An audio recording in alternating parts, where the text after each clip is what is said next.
సర్వోన్నతుడు, సర్వాధికారి, సర్వ సృష్టిని సృష్టించినటువంటి మన కన్న తండ్రి అయినటువంటి ఆ మహాదేవునికి, ఆయన కుమారుడు మన రక్షకుడు యేసుక్రీస్తు ప్రభుల వారి ద్వారా పరిశుద్ధాత్మ సహాయముతో వేవేల స్తుతులు, స్తోత్రములు, కృతజ్ఞతలు చెల్లించు. ఆయన మాటలు విని విశ్వాసాన్ని పెంపొందించుకోవాలని, బలపడాలని, ఆత్మీయంగా స్థిరపడాలని వచ్చినటువంటి మీ అందరికీ కూడా మన రక్షకుడు కుమారుడు అయిన క్రీస్తు పేరట శుభములు పొందడానికి ఈరోజు ఒక మంచి విషయాన్ని మీకు చెప్పాలనుకుంటున్నాను. ఒకవేళ రాసుకునే వాళ్ళు టైటిల్గా రాసుకోవాలి అని అనుకుంటే క్రైస్తవ్యం అంటే ఏమిటి అని రాసుకోవాలి. క్రైస్తవ్యం అంటే ఏమిటి? ఇందులో నేను మీకు చూపించాలనుకుంటున్నది బైబిల్లో ఉన్న క్రైస్తవ్యానికి, ప్రస్తుత ప్రపంచంలో ఉన్న క్రైస్తవ్యానికి డిఫరెంట్ చూపించాలనుకుంటున్నాను, తేడా చూపించాలనుకుంటున్నాను. బైబిల్లో ఉన్న క్రైస్తవ్యం ఏ విధంగా ఉంది, ఎలా ఉంది, లోకంలో కనపడుతున్న క్రైస్తవ్యం ఎలా ఉంది, ఏ విధంగా ఉంది అనేది మనం చూడాలి. నిజానికి ఎన్నోసార్లు నేను క్రైస్తవ్యం గురించి చెప్పినప్పుడు నేను చెప్పటం మాత్రమే కాదు, ఒరిజినల్ క్రైస్తవ్యం ఏంటి అని అంటే ఎలాంటిది అని అంటే, ఈ లోకంలో చీకటిలో బ్రతుకుతున్న బ్రతుకులకు వెలుగు లాంటిది, ప్రపంచానికి విజ్ఞానాన్ని నేర్పించేటటువంటి క్రైస్తవ్యం. ప్రపంచం జ్ఞానం నేర్చుకోవాలి అని అంటే ఖచ్చితంగా క్రైస్తవ్యం దగ్గరికి రావాలి. ఈ ప్రపంచాన్ని చైతన్యవంతములోనికి నడిపించేది క్రైస్తవ్యం. ఈ ప్రపంచానికి దిక్కుగా నిలబడేది క్రైస్తవ్యం. మానవ బ్రతుకుల గురించి మాట్లాడేది క్రైస్తవ్యం. మానవ బ్రతుకులను చక్కదిద్దేది క్రైస్తవ్యం. ఈ లోకం గురించి, మనుషుల గురించి, సృష్టి గురించి ఎంతో చక్కగా వివరించగలిగేది క్రైస్తవ్యం. అంతటి విజ్ఞానవంతమైనటువంటి క్రైస్తవ్యంలో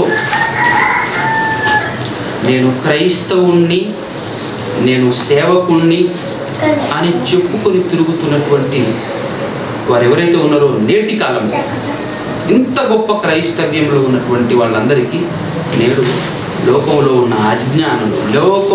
ఉన్న అజ్ఞానులు ఏం చెప్తున్నారు తెలుసా? సవాలు విసురుతున్నారు. అది విని తల దించుకొని వెళ్ళిపోతున్నారు. క్రైస్తవులు అనేవాళ్ళు సేవకులను పెంచడం బైబిల్లో మాట ఉంటుంది. ప్రశ్న అడిగేటటువంటి హేతు అడుగు ప్రతి వానికి సాత్వికముతో సమాధానం చెప్పగలుగుటకు సిద్ధముగా ఉండాలి. ఉండేవాడే క్రైస్తవుడు. ఎందుకు అంటే ఈ ప్రపంచానికి ఏమీ తెలియదు. ఈ ప్రపంచానికి కావలసినదంతా 100% పరిపూర్ణంగా వ్రాయించి నీ చేతికించలేదు ఈ బైబిల్ ఉంటుంది. దీని గురించి అడిగినా కూడా నువ్వు సైలెంట్గా ఉండాల్సిన అవసరమే లేదు. ఎలాంటి విషయాలు అడిగినా కూడా వాటన్నింటికి సమాధానం ఇందులో పొందుపరిచాను. నాన్న నువ్వు వెలగాలి అన్నాడు, నువ్వు వెలుగువు అన్నాడు కదా. ఎవరమ్మా ఈ లోకానికి? క్రైస్తవులు అనే వాళ్ళు వెలుగుగా ఉండాలి, వెలుగుతూ ఉండాలి. సమాధానం ఇస్తూ అనేకులకు వెలుగులోనికి, జ్ఞానం వైపుకు, ప్రజ్ఞల వైపుకు, పరలోకం వైపుకు, మానవ బ్రతుకుకు ఉన్న పరమార్థం గురించి చెప్తూ నడిపించగలిగేటటువంటి సామర్థ్యం కలిగినటువంటి వాడు క్రైస్తవుడు. అలాంటప్పుడు క్రైస్తవ్యం ఎంత గొప్పది! అలాంటి గొప్ప క్రైస్తవ్యంలో సవాలు విసురుతుంటే అన్యులు, లేదంటే అజ్ఞానులు సవాలు విసురుతుంటే సమాధానం చెప్పలేని స్థితిలో ఈరోజు సేవకులు అనేటటువంటి వారు, క్రైస్తవులు అనేటటువంటి వారు ఉన్నారు అని అంటే ఎందుకు అలా జరుగుతుంది? అసలు ఏం జరిగింది? ఇంతకు వాళ్ళు అడుగుతున్నటువంటి, వాళ్ళు విసురుతున్నటువంటి సవాలు ఏంటి? ఇది చెప్పలేకపోవటానికి గల కారణం ఏంటి? ఏంది ఇదంతా అన్నప్పుడు పిల్లరా, ఇతను చేసిన ప్రచారం, ఇతను ప్రకటించిన మాటలు ఇతన్ని ఈరోజు నోరు మూసుకునేలా చేసి, ఈరోజు క్రైస్తవులు అనుకునేటటువంటి వారు, సేవకులు అనుకునేటటువంటి వారు ప్రచారం చేసిన ప్రచారమే వారి నోరు ముయించే రేంజ్లో తీసుకొచ్చేసింది. ఏమని వాళ్ళు చెప్తున్నారు తెలుసా? వాళ్ళు మా ఊరు, ఒక పాస్టర్ని పట్టుకుని, ఇది మా ఊరు, మా ఊర్లో ఒక్కడు కూడా మిగలకుండా అందరం క్రైస్తవులుగా మారిపోతాం, ఇందులో చర్చి కట్టిస్తాం, నువ్వే సేవకుంది, నువ్వే పాస్టర్వి, ప్రతి ఆదివారం కానుకలిస్తాం, అన్నీ చేస్తాం. కానీ నువ్వు ప్రకటిస్తున్న ప్రకటన మీద నువ్వు నిలబడాలి అన్నాడు. మనడేం ప్రకటించాడు? యేసుక్రీస్తును నమ్ముకో, నీకు ఏ బాధలు ఉండవు, యేసుక్రీస్తును నమ్ముకో, ఏ జబ్బు రాదు, ఉన్న జబ్బు పోద్ది. జబ్బా, లేకపోతే రోగమా, లేకపోతే ఇంకేమైనా పిల్లలు కలగలేదా, పుట్టలేదా, యేసుక్రీస్తు దగ్గరికి రా. అప్పుల బాధలైతే యేసుక్రీస్తు దగ్గరికి రా. ఎలాంటి రోగం ఉన్నా తీసేస్తాడు, యేసుక్రీస్తు దగ్గరికి రా అని ప్రచారం చేసినప్పుడు వాళ్ళు విసిరిన సవాలు, రైట్, మేము దానికి ఒప్పుకుంటాం. కానీ రోగం కానీ బాధలు కానీ ఒక్కడికి వచ్చినా అదే చర్చి నీకు సమాధి అవుతుంది, ఈ కండిషన్ నీకు ఓకే అయితే రాసుకుందాం బాండ్ అన్నాడు. ఏ సేవకుడు నిలబడగలడు చెప్పండి? ఏ సేవకుడు నిలబడగలడు ఈ కండిషన్కి చెప్పండి? ఎప్పుడు పారిపోవాల్సిందే కదా, అవునా? ఇలాంటి దుస్థితి క్రైస్తవ్యానికి. ఎందుకు ఇలా జరిగింది? చెప్పకూడని చెప్పాడు, ప్రకటించకూడని ప్రకటించాడు, ప్రకటించరానిది ప్రకటించాడు. అందుకోసమే ఓడిపోతున్నాడు. తల దించుకొని వెనకడుగు వేస్తున్నాడు.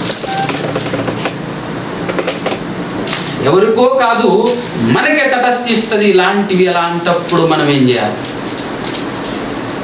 కదా? విసురుతున్నారు సవాల్ ఈరోజు. ఎందుకు? మహాజ్ఞానాన్ని చేత పట్టుకొని తిరుగుతున్నానని అతిశయపడుతున్న నిన్ను తలదించేలా చేస్తున్నారు. ఇదే ప్రశ్న. నిజానికి యేసుక్రీస్తు ప్రభుల వారిని దేవుడి లోకానికి పంపించాడు. ఎందుకు పంపించాడు అని అంటే, అడుగడుగున ప్రతి పుస్తకంలోనూ ప్రతి పత్రికల్లోనూ 100 సార్లు రాయించబడినటువంటి మాట ఏంటంటే, పాప ప్రక్షాళనకై యేసుక్రీస్తు ప్రభుల వారి లోకానికి వచ్చాడు. సాతాను క్రియలను లయపరచుటకు యేసుక్రీస్తు లోకానికి వచ్చాడు. పాపాన్ని తీసేయటానికి ఈ లోకానికి వచ్చాడు అని చాలా రాయబడి ఉంటుంది. అంత మాత్రమే కాదు ప్రియులారా, క్రైస్తవ్యంలో ఉన్న అసలు సిసలైనటువంటి ఒక గుండె లాంటి పాట ఏంటంటే, క్రైస్తవ్యం అనేది ఈ శరీరానికి సంబంధించింది కాదు. క్రైస్తవ్యం అనేది ఈ శరీరానికి సంబంధించింది కానే కాదు ప్రియులారా. మనస్సుకు సంబంధించింది, ఆత్మకు సంబంధించింది క్రైస్తవ్యం. బాగా గుర్తుపెట్టుకోవాల్సినటువంటి విషయం ఏంటంటే, శరీరానికి సంబంధించింది కాదు క్రైస్తవ్యం. నెంబర్ 1 పాయింట్, ఇది మంచి పాయింట్. రెండోది, ఈ లోకానికి సంబంధించింది కాదయ్యా క్రైస్తవ్యము. ఈ లోకానికి సంబంధించింది కాదు, పరలోకానికి సంబంధించింది క్రైస్తవ్యం. పరలోకానికి సంబంధించింది క్రైస్తవ్యం, ఈ లోక సంబంధించింది కాదు. అందుకోసమే యేసుక్రీస్తు ప్రభువు వారు మాట్లాడతాడు. పిలాతు అడిగినప్పుడు, ఏమయ్యా నువ్వు రాజు అట, ఏది నీ రాజ్యం అని అంటే, ఎస్ నేను రాజునే, కానీ నా రాజ్యము ఈ లోక సంబంధమైనది కాదంటాడు. ఈ లోక సంబంధమైనది కాదు అని అంటాడు. అలాగే శరీరం గురించి ఏం మాట్లాడతారు తెలుసా? శరీరం కేవలం నిష్ప్రయోజనం, యూజ్లెస్. ఇంగ్లీష్లో మాట్లాడు.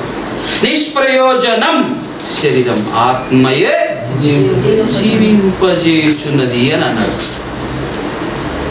ఆ ఆత్మకు సంబంధించింది క్రైస్తవ్యం, పరలోకానికి సంబంధించింది క్రైస్తవ్యం.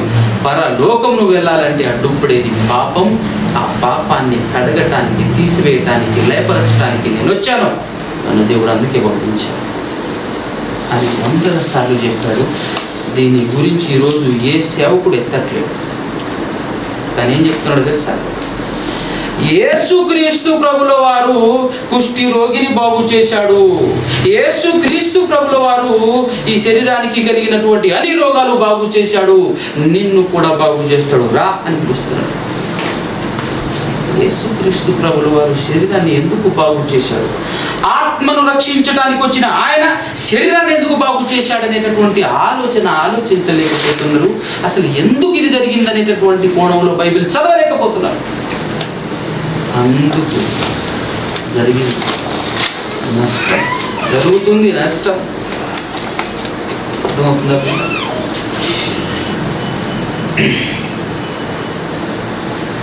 శరీరాన్ని ఎందుకు బాగు చేశాడు అని అంటే, దేవుడు పంపించిన దైవ కుమారుణ్ణి నేనే అని అంటే నమ్మట్లేదు. పాపాన్ని క్షమించి పరలోకానికి తీసుకొని వెళ్ళగలిగే మార్గం నేనే అని అంటే నమ్మట్లేదా? దేవుడి ద్వారా నేను వచ్చాను, దేవుడు పంపిస్తే నేను వచ్చాను, నా అంతటి నేను రాలేదు అని చెప్పేసి చెప్పడానికి, ఇదిగో నీకున్నటువంటి రోగాలను కూడా అట్టే మాయం చేసేస్తుంటే తనకున్న పవర్, ఆ క్రియలను బట్టి తను ఏం చెప్తున్నాడో తెలుసా? నేను దేవుని దగ్గర నుంచి వచ్చాను అని చెప్తున్నాడు. ఆ క్రియలు కూడా చెప్తున్నటువంటి విషయం ఏంటంటే, దేవుని దగ్గర నుంచి నేను వచ్చాను. మనం లోకంలో ఒక సామెత వాడుకుంటాం బాగా, మీకు కూడా తెలిసిన సామెత.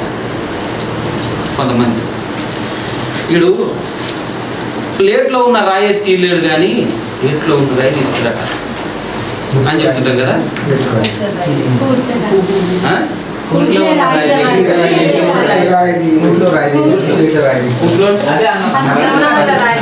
అది ప్లేట్లో ఉన్నటువంటి రాయి, ప్లేట్లో నుంచి కదా అన్నం తినేది. ఫస్ట్ ఇది అది తీయగలవని నమ్ముతాం కదా. ఫస్ట్ ఇది అది తీయగలవని నమ్ముతాం. అదే ఆయన చేస్తున్నాడు. నిష్ప్రయోజనమైన శరీరాన్నే కాపాడగలిగేటటువంటి నేను ప్లేట్లో ఉన్న రాయి తీసి చూపిస్తున్నాను చూడు, ఈజీగా ఏట్లో ఉన్న రాయి కూడా తీస్తాను అని చెప్తున్నాడు. మనకు అర్థం కాదు. ఆ క్రియలన్నింటిని బట్టి యేసుప్రభువే మాట్లాడుతున్నమాట. ఒకటి చూపిస్తాను మీకు. ఒక్కసారి యోహాను సువార్త 8వ అధ్యాయం. యేసుక్రీస్తు ప్రభుల వారిని దేవుడు ఈ లోకానికి పంపించినప్పుడు యేసుక్రీస్తు ప్రభుల వారి కంటే ముందు ఇంకొకరిని పంపించాడు. యేసుక్రీస్తు గురించి సాక్ష్యం ఇవ్వటానికి, యేసుక్రీస్తు ఎవరో చెప్పాలని, ఈ యేసుక్రీస్తు ఎవరో ఎలాంటి వాడో చెప్పటానికి ఆయన కంటే ముందు ఒక ఆయన్ని పంపించాడు. ఆయన ఎవరు చెప్పండి? బాప్తిస్మం ఇచ్చే యోహాను కదా. అయితే బాప్తిస్మం ఇచ్చే యోహాను గారు సాక్ష్యం ఇచ్చాడు. ఇదిగో లోక పాపమును మోసుకొని పోవు గొర్రె పిల్ల, ఈయనే దేవుని కుమారుడు అని సాక్ష్యం ఇచ్చాడు. ఎవరు సాక్ష్యం ఇచ్చాడు? రోగాలను తీయగలిగేవాడు అని ఇవ్వల, పాపాలు తీయగలిగేవాడు అని ఇచ్చాడు సాక్ష్యం. యేసుక్రీస్తు ఏమంటాడు తెలుసా? ఇక్కడ 5వ అధ్యాయం యోహాను సువార్తలో 36వ వచనం చూడండి. అయితే యోహాను సాక్ష్యము కంటే నాకు ఎక్కువైన సాక్ష్యము కలదు అంటే ఉంది. యోహాను గారు సాక్ష్యం ఇచ్చారు కదా, నాకంటే అంతకు మించిన సాక్ష్యం ఉంది నా దగ్గర అంటున్నాడు యేసు. యోహాను ఇచ్చిన సాక్ష్యం మాత్రమే కాదు, అంతకు మించిన సాక్ష్యం నా దగ్గర ఉంది అంటున్నాడు. ఏంటది చూడొకసారి. అదేంటంటే నేను నెరవేర్చుటకై అంటే చేయుటకై తండ్రి ఏ క్రియలను నాకు ఇచ్చి ఉన్నాడో నేను చేయుచున్న ఆ క్రియలే అంటే పనులే, ఆ క్రియలే తండ్రి నన్ను పంపాడని నన్ను గురించి సాక్ష్యం ఇస్తున్నాయి. అవునా కదా? ఆయన చేస్తున్న సూచక క్రియలు ఏం సూచిస్తున్నాయి? ఆయన చేస్తున్న సూచక క్రియలు మాట్లాడుతున్నాయంట. ఆ సూచక క్రియలు అనే మాటకు అర్థం తెలిస్తే సార్, ఆ సూచక క్రియలు అంటే ఏటినో సూచిస్తున్నాయి. ఈ క్రియలు వేటిని సూచిస్తున్నాయి? దేన్ని సూచిస్తుంది అంటే ఈ వ్యక్తి మామూలుడు కాదు, దేవుడు పంపిస్తే వచ్చినవాడు, దేవుని దగ్గర నుంచి వచ్చినవాడు అని సాక్ష్యం ఇస్తున్నాయట. అందుకోసమే నికోదేము అనేటటువంటి పరిచయుడు ఏం చేస్తాడు తెలుసా?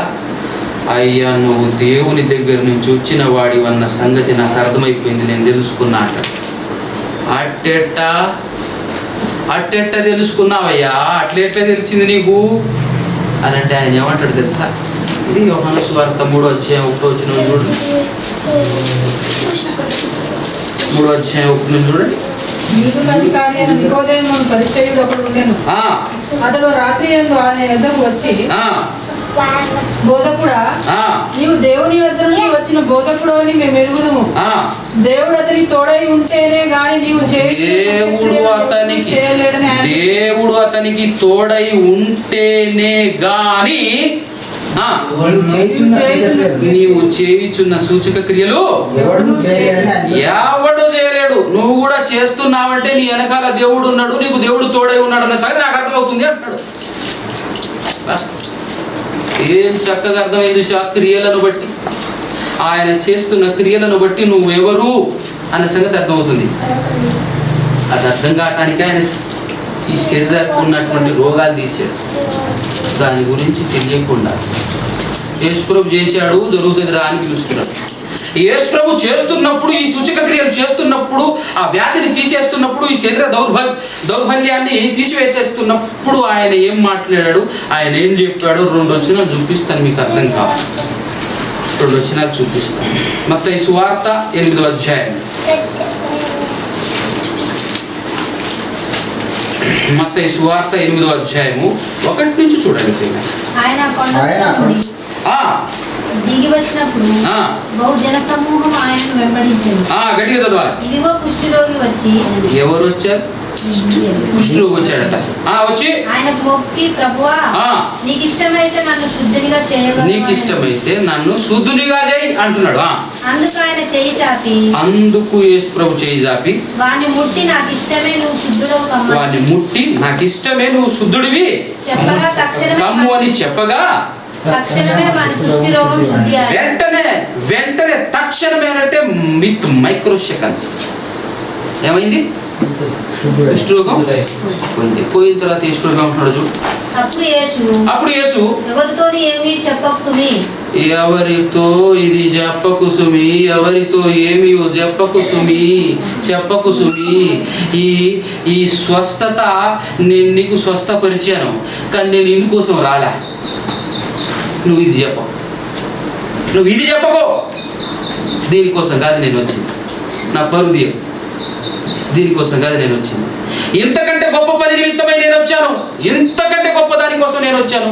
కాబట్టి నిష్ప్రయోజనమైన శరీరాన్ని బాగు చేసేవాడు ఇతను అని చూస్తారు లోకం.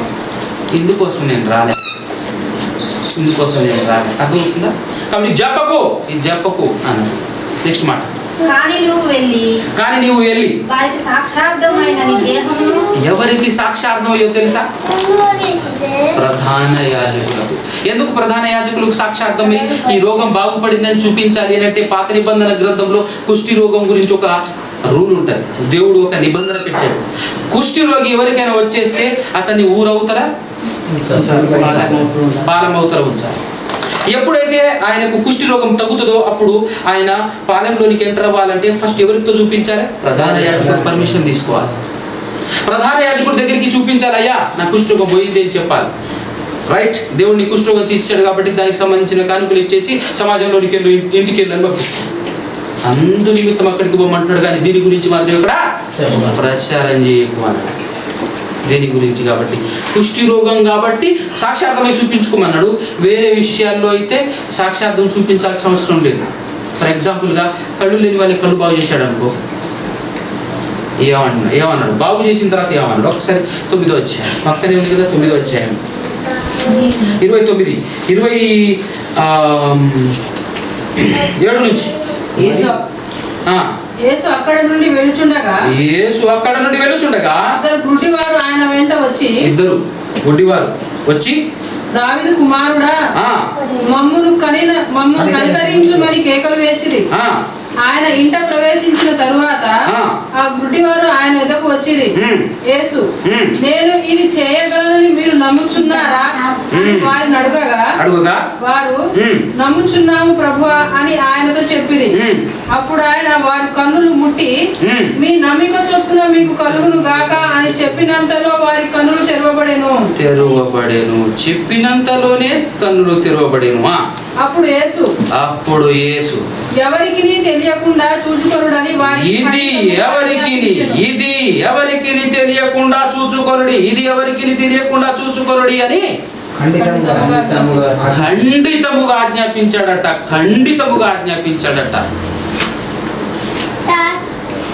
అయినా వాడేది చెప్పాడు. ఏం చేశాడు ఇప్పుడు ఆయన? ఆజ్ఞను అతిక్రమించాడు. అంటే ఏం చేశాడు? పాపం చేశాడు. పాపానికి నిర్వచనం ఏంటి? కదా, ఇదే పాపం కదా ఈరోజు చేసుకునేది. సేవకులు అనుకునే వాళ్ళు, విశ్వాసులు అనుకునే వాళ్ళు ఇదే పాపం కదా చేస్తున్నది. చెప్పొద్దు అన్న దాన్ని చెప్తున్నాడు, చెప్పమన్న దాన్ని విడిచిపెట్టాడు. చెప్పొద్దు అన్న దాన్ని చెప్తున్నాడు, అందుకోసమే ఈరోజు స్ట్రక్ అయ్యాడు. ఈరోజు సమాధానం లేని స్థితిలో నిలబడిపోయి తల దించుకొని వెళ్తున్నాడు. ఆజ్ఞ అతిక్రమం, పాపం చేస్తున్నాడు. యేసుక్రీస్తు ప్రభుల వారు శరీరం కోసం రాలేదయ్యా, ఆత్మ కోసం వచ్చాడు. ఆత్మ రక్షించడానికి వచ్చాడు, పాప ప్రక్షాళనకై వచ్చాడు అని గొప్పగా చూపించాలి నువ్వు. ఆయన ఈ లోక సంబంధి కాదు, ఈ లోక సంబంధమైనటువంటి వాటి కోసం యేసుక్రీస్తును నమ్మకూడదు అని చెప్పాలి. కానీ ఏం చెప్తున్నాడు? నీకు ఇల్లు వస్తుంది యేసుక్రీస్తు.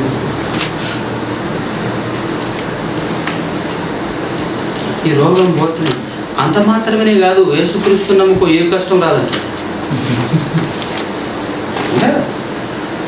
ఏ బాధ ఏ కష్టం నీ దరి చేరదు, యేసుక్రీస్తు నమ్ముకో రా అంటాడు. ఎంత వ్యతిరేకం క్రైస్తవ్యానికి, ఎంత వ్యతిరేకం.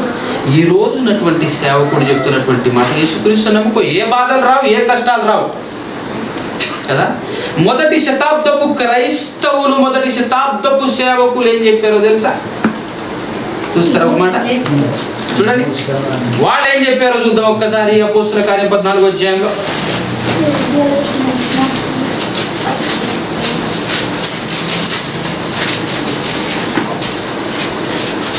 24, 20, 21, 22 సారీ. ఆ తర్వాత వారు ఆ పట్టణములో సువార్త ప్రకటించి అనేకులు శిష్యులుగా చేసిన తర్వాత లుస్త్రకును, ఇకోనియాకును, అంతియొకయకును తిరిగి వచ్చి శిష్యుల మనస్సులను, అంటే ఎంతమంది అయితే విశ్వాసులుగా మారారో వాళ్ళందరి మనస్సులను దృఢపరచి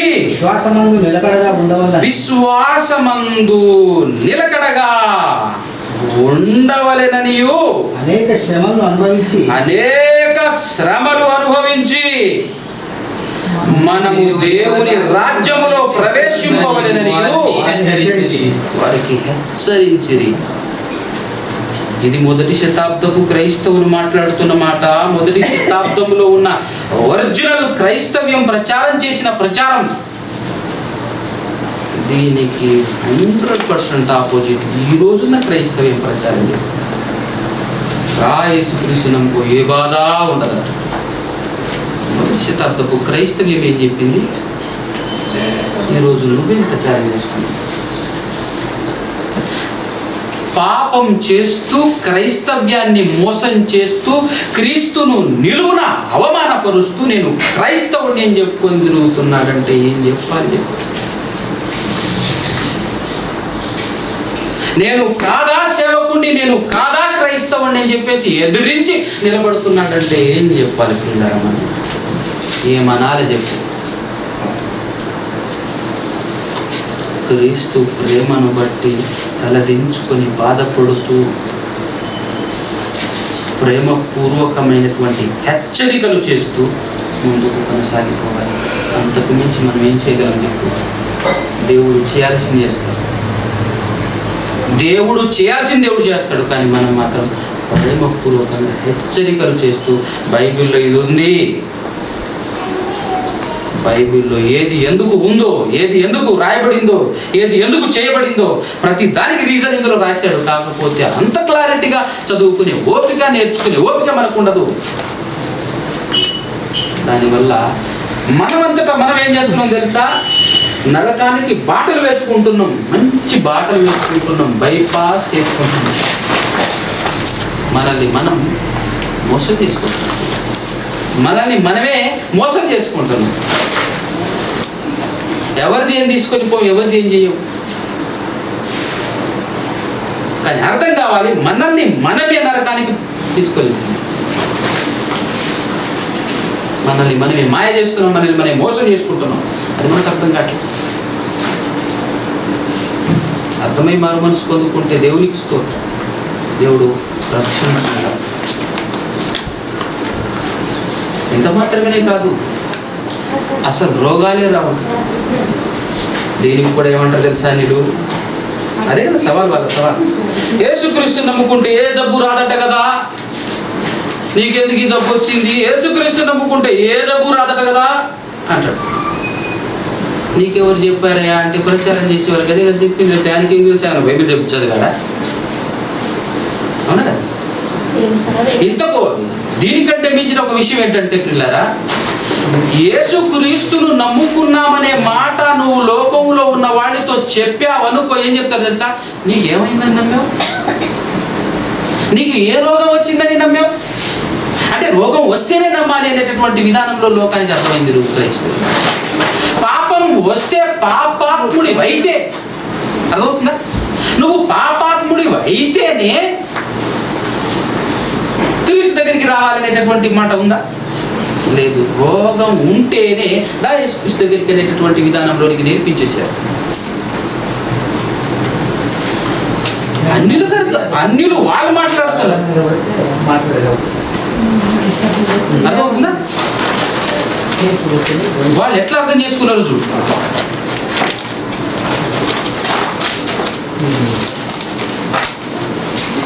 తిరిగి వాళ్ళు మాట్లాడుతున్నారు, ఏ రోగం వచ్చిందని, ఏమైందని నువ్వు వెళ్ళావు, నీకేమైంది బ్రదర్, మంచిగానే ఉన్నావు కదా, యేసుక్రీస్తు నమ్ముకుని ఎందుకున్నావు అంటే ఏదైనా అయితే నమ్మాలా?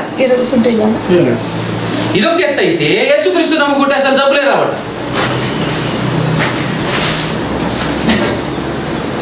ప్రస్తుతం కరోనా నడుస్తుంది కదా, నువ్వు సేవకునివి కదయ్యా, నువ్వు యేసుక్రీస్తు నమ్ముకున్నావుగా, నువ్వు విశ్వాసిగా, నీ కరోనా ఎటు వచ్చింది? అటు రాకూడదా? కరోనా రాకూడదా? అసలు రోగమే రాకూడదు యేసుక్రీస్తు నమ్ముకుంటే. నీకెవరు చెప్పారు? బైబిల్ చదివినావా? లేదు. ఎవరు చెప్పారు? ఎవరో వచ్చి చెప్పారు. బైబిల్ పట్టుకున్నా వచ్చి చెప్పారు. ఒకవేళ ఇదే నిజమని అనుకుంటే బైబిల్లో అద్భుతమైనటువంటి సేవకులకు, మంచి సేవకులకు ఏమొచ్చిందో తెలుసా? రోగం వచ్చింది. ఫిలిప్పీ పత్రిక ఒకసారి తీయండి మీరు. ఫిలిప్పీలకు రాసినటువంటి పత్రిక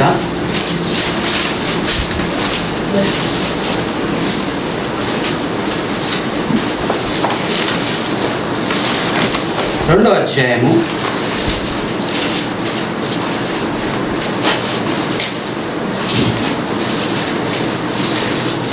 25 నుంచి చూద్దాం.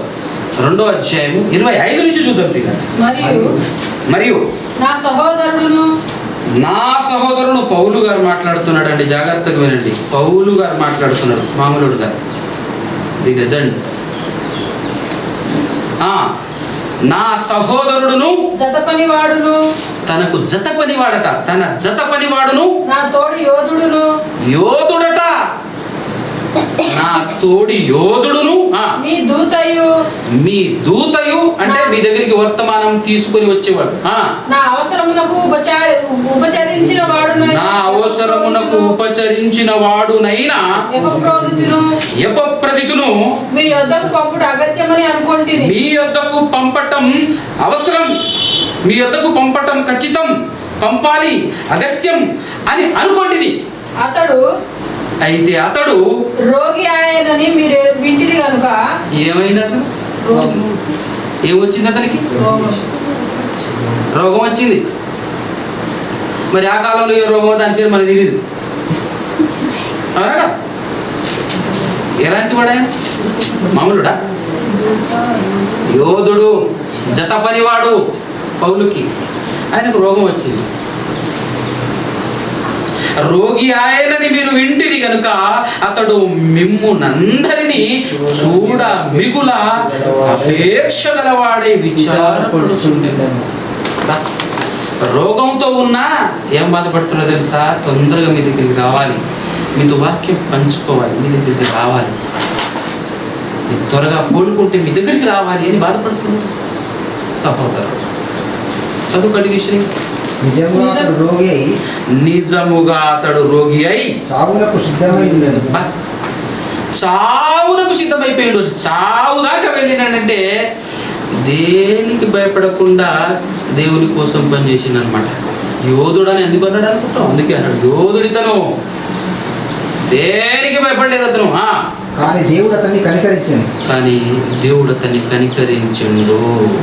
అతన్ని మాత్రమే కాకుండా నాకు దుఃఖం మీద దుఃఖం కలుగుకుంటకై. మరి తోటి సహోదరుడు జబ్బుపడ్డాడంటే బాధ కలగదా? దుఃఖం కలగదా?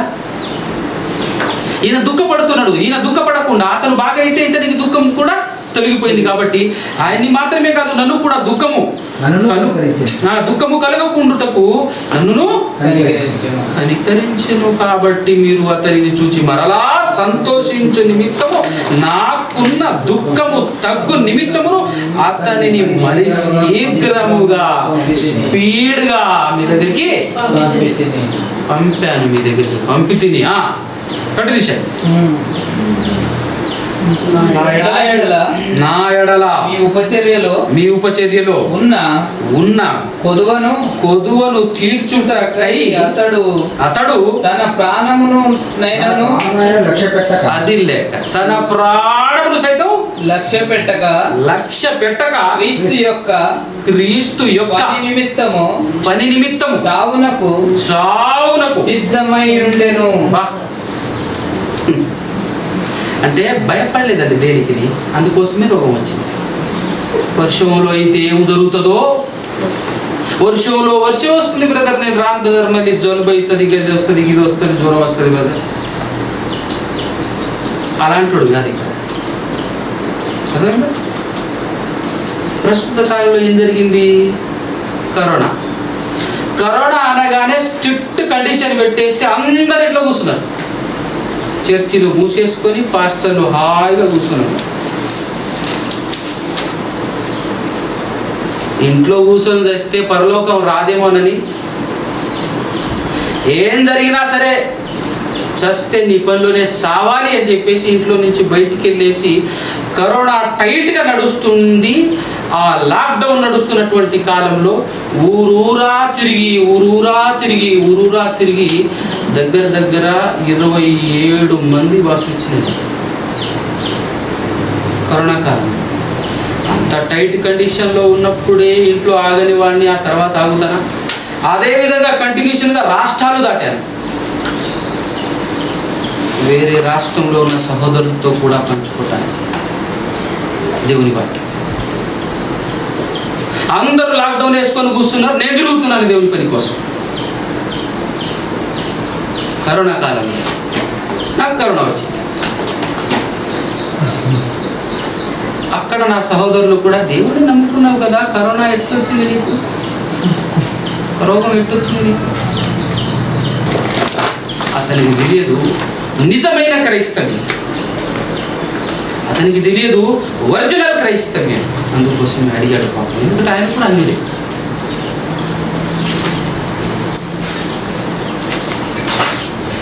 ఇక్కడ రాయబడిన ప్రకారముగా దేవుడు నన్ను కూడా కరుణించాడు, త్వరగా కోలుకునేటట్టు చేసేసి ఈరోజు మరలా నిన్న హైదరాబాద్ వెళ్ళాను. హైదరాబాద్ నుంచి మెదక్ చర్చి ఉంది సార్. హైదరాబాద్ నుంచి కమ్సే కమ్ 90 కిలోమీటర్ల దగ్గర అవతల ఒక 10-15 కిలోమీటర్లే ఉందట మెదక్. అక్కడ వరకు వెళ్ళి సువార్త చెబితే నిన్నటి దినాన 5 బాప్తిస్మం ఇచ్చి వచ్చాను. మరలా స్టార్ట్ చేశాను. ఈరోజు దేవుడు కనికరిస్తే మరలా మీ ముందుకు వచ్చాను మంచి ఆరోగ్యంతో. మరలా కనికరించాను. రోగం వస్తుంది, బాధలు వస్తాయి, హింసలు వస్తాయి, కష్టాలు వస్తాయి, అన్నింటినీ దాటుకొని వెళ్ళాలి, పరలోక రాజ్యంలో చేరాలి అని పౌలు గారు ప్రకటించినట్టు మనం ప్రకటించాలి. ఇది ఒరిజినల్. ఇప్పుడు అడగమని చెప్పు అని ఇప్పుడు అడుగుతాడా? ఇప్పుడు ఆయన పెట్టిన కండిషన్ కానీ వాళ్ళు అడిగే సవాలుకు కానీ అసలు ఏమైనా సందు ఉందా, గ్యాప్ ఉందా? అడగగలడా? బ్రదర్, ఇది ఈ లోకానికి సంబంధించింది కదా. ఈ లోకంలో బ్రతుకుతున్నప్పుడు కష్టాలు, కన్నీళ్లు, రోగాలు, బాధలు అన్ని కామన్. అన్నిటికి వచ్చినట్టే వస్తూనే ఉంటాయి, పోతూనే ఉంటాయి, వస్తుంటాయి, పోతుంటాయి. ఒకవేళ ఆ రోగంలోనే అతని ప్రాణం పోవాలి, టైం అయిపోయిందంటే ఆ రోగంతో పోతాడు, నో ప్రాబ్లం. కానీ పరలోకం వస్తుంది బ్రదర్. నరకం తప్పించుకోబడతావు బ్రదర్. నరకం తప్పించడం కోసం మాత్రమే క్రీస్తును నమ్మాలే తప్ప ఈ లోకంలో ఏదో వస్తుందని కాదు.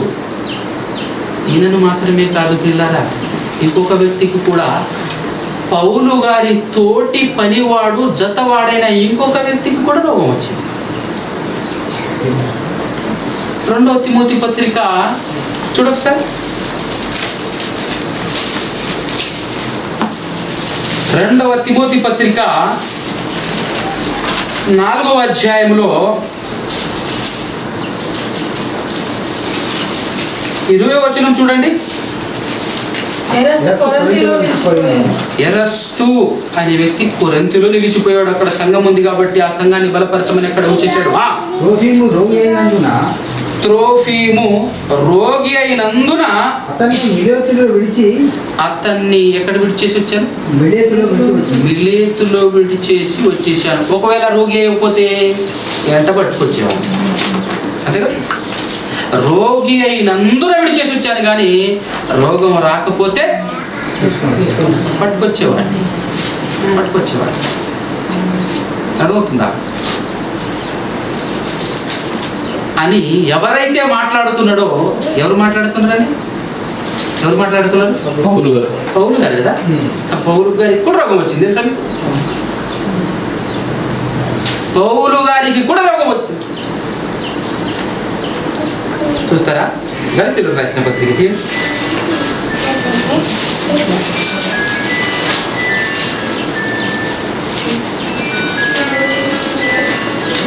4వ అధ్యాయం గళితీ పత్రిక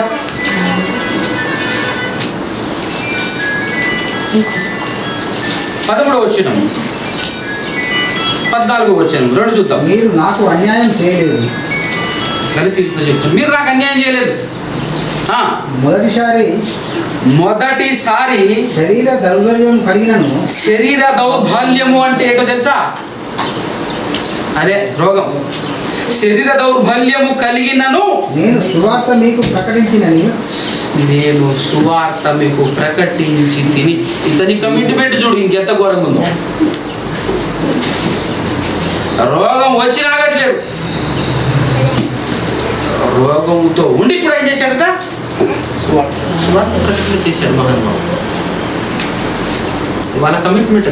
క్రైస్తవ్యం అంటే జాబ్ కాదు, క్రైస్తవ్యం అంటే లైఫ్ సెటిల్మెంట్ కాదు. గుంపైన క్రైస్తవ్యం అంటే ఆల్రెడీ సెటిల్ అయిన బ్రతుకు రోడ్డులు పడాలి. వాటన్నింటినీ అమ్మి దేవుని సేవ చేయాలి. ప్రాణ త్యాగానికి సిద్ధపడాలి. క్రైస్తవ్యం అంటే ఒక విప్లవం అన్న సంగతి ఎవరికి తెలియదు. క్రైస్తవ్యం అంటే విప్లవం. విప్లవం అని ఎందుకు చెప్తున్నానో తెలుసా? విప్లవానికి విప్లవం అంటే వేటిని విప్లవం అంటారు తెలుసా?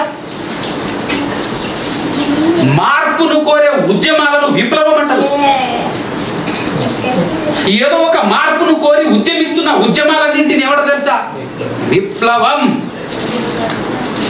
ఇది యేసుక్రీస్తు మొదలెట్టిన విప్లవం, దేవుని సహకారంతో నడిచే విప్లవం.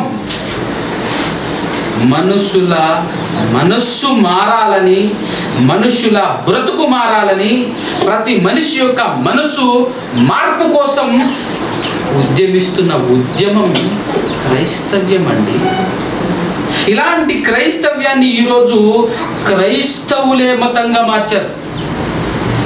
నేను క్రైస్తవుణ్ణి అని అనుకునేటటువంటి వాడే మతంగా మార్చింది ఎవరో కాదు, ఆయన వీళ్ళే. అందుకోసమే అంటాడు, మీ వల్ల కదా నా నామము అన్యజనుల మధ్య దూషింపబడుతున్నది అన్నాడు. మీ వల్ల, మీరు చేస్తే పనికి మాలిన పనుల వల్ల, చెప్పమన్నది చెప్పకుండా చెప్పరాని వాటిని చెబుతూ, ప్రకటించమన్నది ప్రకటించకుండా ప్రకటించకూడని వాటిని ప్రకటిస్తూ హేళన చేస్తున్నారు సమాజంలో క్రైస్తవ్యాన్ని. క్రీస్తుని చేస్తున్నది ఎవరు? అన్యుడు కాదండి, అన్యుడు కాదు. క్రైస్తవుడు అని పేరు పెట్టుకుంటున్న వాడు చేసుకున్నటువంటి దగా, దేవుడికి చేస్తున్న మోసం ఇతనికి ఉండదు మామూలుగా. మనుషుల చేతిలో పడటం కన్నా దేవుని చేతిలో పడటం భయంకరం అంటాడు. భయంకరం అంటాడు. అదే చేస్తున్నాం, అదే చేస్తున్నాం. యేసుక్రీస్తుని ఎందుకు నమ్ముకోవాలి? పరలోకం కోసం నమ్ముకోవాలి, ఈ లోకం కోసం నమ్ముకోకూడదు. యేసుక్రీస్తుని ఎందుకు నమ్ముకోవాలి? పాపం పోవటం కోసం నమ్ముకోవాలి, రోగం కోసం కాదు అన్న సంగతిని ఎవరు చెప్తారు? ఎవరు చెప్పి ఉన్నారా అట్లాంటారు? యేసుప్రభు చెప్పినట్టు అనేకులు ప్రవేశింప చూస్తారయ్యా, కానీ కొందరే ప్రవేశిస్తారు అన్నట్టుగా ఈరోజు ఆ కొందరే కనపడుతున్నారు. అనేకులు. ఆ అనేకులు ఏ బ్యాచ్లో ఉన్నారు? యేసుక్రీస్తును అవమానపరిచే బ్యాచ్లో ఉన్నారు, యేసుక్రీస్తును హేళన చేసేటటువంటి గ్యాంగులో ఉన్నారు. క్రైస్తవ్యాన్ని ఒట్టిపాలు, క్రైస్తవ్యాన్ని అవమాన పాలు చేసేటటువంటి ఆ పనిలో ఉన్నారు. మొహమాట పడకుండా చెప్పాలంటే ఈరోజు 90% క్రైస్తవ్యం డబ్బు కోసం నడుస్తుంది. ఆ డబ్బు ఆశ అంటూ లేకపోతే ప్రతి సంఘానికి వెళ్ళొచ్చు మనం, దేవుని సువార్త చెప్పడానికి ప్రతి సంఘానికి వెళ్ళొచ్చు, ప్రతి ఒక్కడు ఆహ్వానిస్తాడు రా అని. డబ్బు ఒక్కటి లేకపోతే, ఆ డబ్బు పిచ్చి పట్టే కదా ఒక సంఘానికి మరొక సంఘస్థుని రానివ్వట్లేదు. ఆ డబ్బు పిచ్చి పట్టే కదా వేరే చర్చికి నువ్వు పోవద్దురా అని కండిషన్ పెడుతున్నాడు. క్రైస్తవ్యమా? అది క్రైస్తవ్యమా? ధనానికి, దైవానికి అసలు ఏమాత్రం పొందికలేదు తెలుసా? ఈ భూమి ధనమైతే, ఆకాశం క్రైస్తవ్యం, దైవం. అంత తేడా ఉంది. ధనాన్ని ప్రేమించేటోడు పాపి అని 10 సార్లు చెప్పింది బైబిల్, ఒక్కసారి కూడా చేయించట్లేనా? ఈరోజు క్రైస్తవ్యాన్ని హేళన పాలు చేస్తుంది ఎవరో కాదు, డబ్బే. ఈరోజు క్రైస్తవుల్ని అమాయకులుగా తీర్చిదిద్దింది ఎవరో కాదు, డబ్బే. ఈరోజు బైబిల్ పట్టుకున్న క్రైస్తవునికి బైబిల్లో ఉన్న విషయాలు తెలియకుండా పోవటానికి ఇలా కారణం డబ్బు. అందుకోసమే చేపట్టాను, అందుకోసమే బయలుదేరాము. ఫ్రీ, రూపాయి ఇవ్వాల్సిన అవసరం లేదు. నీ చర్చిలోనే కాకుండా నువ్వే తీసుకో, వాస్తవం నేర్చుకో, నిజం నేర్చుకో. చెప్తాను, నిజం నేర్చుకో, బైబిల్ నేర్చుకో, చాలు. అదే నువ్వు నాకు ఇచ్చే 100 కోట్లు, అదే నువ్వు నాకు ఇచ్చే కానుక. రూపాయి వద్దు నాకు. మెదక్ వరకు వెళ్ళాము, రూపాయి తీసుకునేది ఎవరి దగ్గర, సొంత ఖర్చు పెట్టి. ఇక్కడికి వస్తున్నాం, ఎప్పుడైనా ఆశించాము?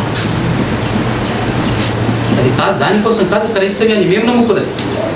దానికోసం కాదు క్రీస్తును నమ్ముకొని నడుస్తున్నది. డబ్బే కావాలనుకుంటే క్రీస్తు దగ్గరికి రానవసరం లేదు తెలుసా. నేను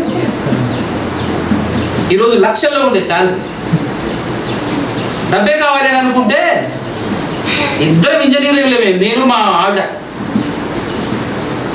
ఎంత కావాలంటే సంపాదించుకునేవాళ్ళం లోకంలో. దానికోసం కాదమ్మా ఇక్కడికి వచ్చింది మేము, దానికోసం కాదు. క్రైస్తవ్యం ఎంత గొప్పదో మీకు అర్థం కావాలి. మొదటి శతాబ్దపు బైబిల్లో ఉన్న క్రైస్తవ్యం ఎలా ఉంది, భూమి మీద ఈరోజు నీ కంటికి కనపడుతున్న క్రైస్తవం ఎలా ఉంది చెప్పండి. డైరెక్ట్గా చెప్పాడండి. అర్థం కాదేమో నా పిల్లలకని డైరెక్ట్గా చెప్పాడు. కొరింథీ పత్రిక 15:19 ఏమన్నాడు? డైరెక్ట్గా చెప్పాడు. అయినా అర్థం కాకపోతే ఎట్లా చెప్పు మనకు. మొదటి కొరింథీ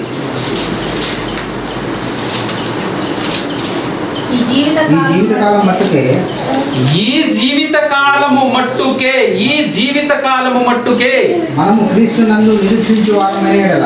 మనము క్రీస్తు నందు నిరీక్షించు ఎడల మనుషులందరికంటే దౌర్భాగ్యుడు రా. నువ్వు దౌర్భాగ్యుడివి, నా దగ్గరికి రాకు అంటున్నాడు. ఈ లోకంలో ధనం కావాలనో, ఇల్లు కావాలనో, రోగం బాగవ్వాలనో, పిల్లలు పుట్టాలనో నువ్వు రాకు, నువ్వు దౌర్భాగ్యుడివి అంటున్నాడు. క్రైస్తవుడు ఎలా ఉండాలో తెలుసా? యేసుక్రీస్తును నమ్మినా నమ్మకపోయినా నువ్వు బ్రతికి బట్టగడుతున్నావంటే కారణం దేవుడు అనాలి. యేసుక్రీస్తును నమ్మినా నమ్మకపోయినా ఈ లోకంలో దేవుడు నిన్ను కాపాడుతాడు, పోషిస్తాడు, బ్రతికిస్తాడు నీ చివరి డేట్ వచ్చేంత వరకు.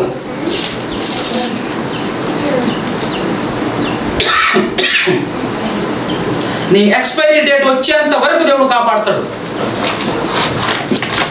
మనం మాట్లాడుకుంటాం కదండి, సామెతలు మనకు బాగా వచ్చు, దాని భావమే రా. నారు పోసినోడు నీరు పోస్తాడట, అంతేనా కదా? మరి నువ్వు పుట్టించింది ఎవరు? నువ్వు అడిగావా? పుట్టించమని నువ్వు అడిగావా? అడగలేదు. నీ ఇష్టానుసారంగా ఏమైనా నువ్వు పుట్టావా? నీ ఇష్టానుసారంగా నువ్వు ఈ భూలోకానికి వచ్చావా? అది ఆయన ఇష్టం. నాటింది నిన్ను, నాటింది ఆయన, నీరు పోసేది కూడా ఆయనే చివరి వరకు. దానికోసం కాదు యేసుక్రీస్తును నమ్మాల్సింది, వాటి కోసం కాదు యేసుక్రీస్తును నమ్మాల్సింది. అల్పమైనవి, స్వల్పమైనవి, అలాంటివి కావాలి అని అనుకుంటే నువ్వు నన్ను అడగాల్సిన అవసరం లేదు. మొదట నా రాజ్యాన్ని, నా నీతిని వెతుకు, అవన్నీ వస్తాయి అన్నాడు. నువ్వు అడగడానికి కాదు అవన్నీ.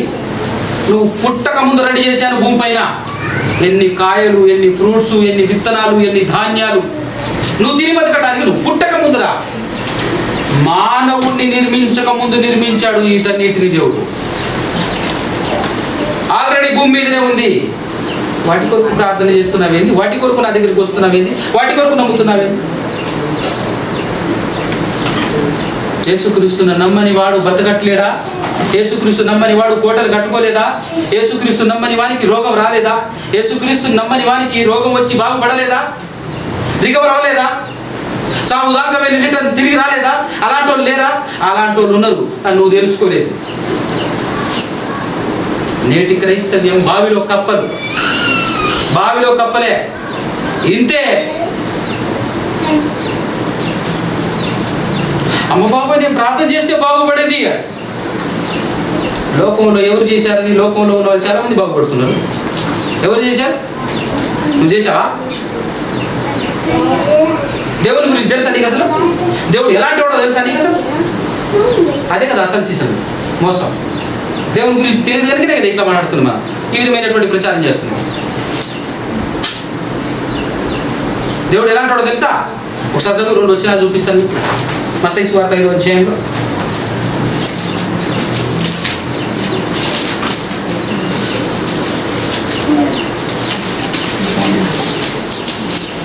మత్తయి సువార్త 5వ అధ్యాయము 45వ వచనం. ఆయన చెడ్డవారి మీదను మంచివారి మీదను తన సూర్యుని ఉదయింపజేసి చేస్తున్నాడా లేదా? ఉదయింపజేస్తున్నాడా లేదా? అరే నమ్మిన వాళ్ళకే సూర్యుడు, మంచోళ్ళకే సూర్యుడు, లేకపోతే లేదురా అని అంటున్నాడు. మనం అజ్ఞానులు అయ్యాం. జ్ఞాన గ్రంథాన్ని పట్టుకొని అజ్ఞానులు అవుతున్నాం. మహాజ్ఞాన గ్రంథాన్ని పట్టుకొని అజ్ఞానులు అవుతున్నాం. క్రైస్తవ్యాన్ని ప్రశ్నించే దమ్ము నువ్వు కరెక్ట్గా బోధిస్తే ఎవడికుంటుంది చెప్పు?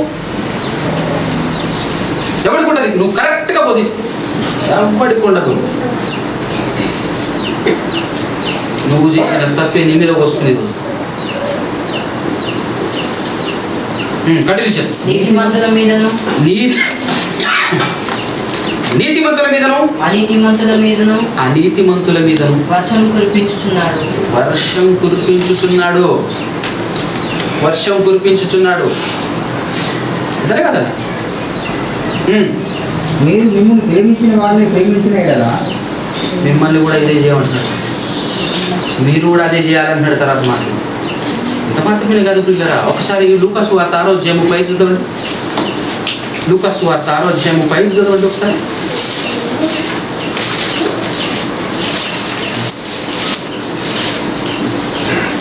మీరైతే ఎట్టివాడిని గూర్చి అయినా నిరాశ చేసుకోనక మీ శత్రువులను ప్రేమించుడి. ఏం చేయండి? నేటి క్రైస్తవం ఎలా ఉంది? వాక్యం చెబుతున్నప్పుడు ఒకవేళ ఆ టైప్లో తప్పు ఒకవేళ ఎవరైనా చేస్తున్నారనుకో, వాక్యమే చెప్పినా కూడా మనల్ని ద్వేషిస్తారు. వాక్యమే చెబుతున్నాం కదా అని స్వీకరించరు. ఏం చేస్తారు? ఇతనితో ఉంటే మన పప్పులు ఉడకవు కానీ, ఇతనితో ఉంటే మన బేరం నడవదు కానీ మనం పక్కకి వెళ్దాం పా. అట్లున్నది రోజు. అట్లున్నది. వాళ్ళు మనల్ని శత్రువుగా చూస్తారు. మరి మన గురించి చెడు ప్రచారం చేస్తుంటారు. మరి బయటికి వెళ్ళేసి శత్రువుని ప్రేమించు అని యేసు ప్రభు చెప్తే, దేవుడు చెప్పిస్తే మనోళ్ళు ఏం చేస్తున్నారు? సహోదరుని ద్వేషిస్తున్నారు. ఇది నేటి క్రైస్తవ్యం. పాత క్రైస్తవ్యం, ఒరిజినల్ క్రైస్తవ్యం. అవునా? కంటిన్యూషన్ చదువురా. మేలు చేయుడి, అప్పు ఇయుడి, అప్పుడు మీ ఫలము గొప్పదై ఉండును. మీరు సర్వోన్నతుని కుమారులై ఉందురు. అదిగో ఎన్ని చేస్తే మీరు ఎవరై ఉందురు? సర్వోన్నతుని కుమారులు అంటే దేవుని కుమారులై ఉందురు. ఆయన కృతజ్ఞత లేని వారి ఎడలను, జాగ్రత్తగా వినాలి. ఆయన కృతజ్ఞత లేని వారి ఎడల అంటే ప్రతిరోజు 3 పూటలు తిండి తిన్నప్పుడు మనం ఏం చేస్తాం? కృతజ్ఞతాస్తుతులు చెల్లిస్తాం కదా. తిండి తినేటప్పుడు ముందు ప్రార్థన చేస్తాం కదా. మనం కృతజ్ఞతలు తెలియజేస్తున్నాం. అంత మాత్రమే కాదు, ఏదైనా కార్యక్రమాలు చేస్తే కృతజ్ఞత కూడిక పెట్టుకొని కృతజ్ఞతలు తెలియజెప్పుకుంటాం కదా దేవునికి. కానీ లోకంలో ఉన్న వాళ్ళు కృతజ్ఞతలు తెలియజెప్తున్నాడు దేవునికి. ఆయనకుందా కృతజ్ఞత కూడిక? ఆయన చేస్తాడా కృతజ్ఞతలు తిండికి ముందు ప్రార్థన? కానీ కృతజ్ఞత ఏమంటాడు ఇక్కడ? కృతజ్ఞత లేని వారి ఎడలను, దుష్టుల ఎడలను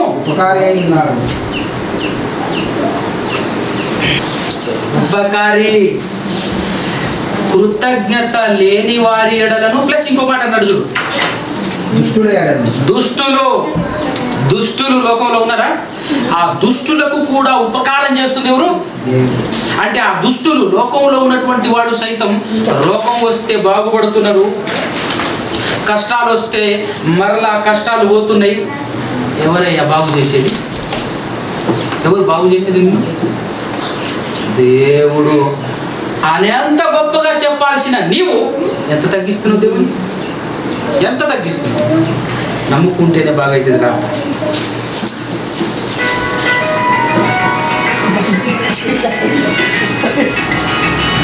అనగా అదవుతుందా? ఒరిజినల్ క్రైస్తవ్యం నేటి క్రైస్తవులకు తెలియదు. పైనే ఎవరో చెప్పారు, విన్నాము, కథ పద అదే చెప్తూ లోపల ఏముంది, మనం ఏం చేస్తున్నాం, ఎంత భయం ఉండాలి, ఎంత జాగ్రత్త ఉండాలి. మాట్లాడుతుంది ఎవరు మాటలో కాదు, సర్వేశ్వరుడైన దేవాది దేవుని మాటలు ప్రకటించేటప్పుడు గుండెల్లో ఎంత భయం ఉండాలి.